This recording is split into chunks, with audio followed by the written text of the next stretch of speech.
Eto guys, yung CJ na to, napakamahal sa Pilipinas. Kaya gusto kong ikumpara lang yung presyo.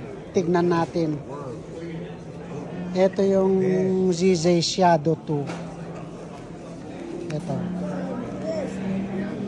1,099. Tapos itong ito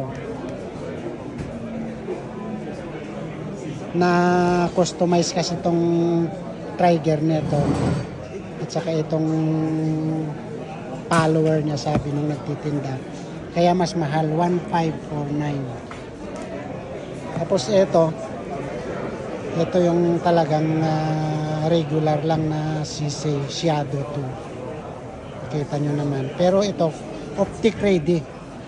Ang presyo is ito 1,299. Tapos ito PO1 CZ din ito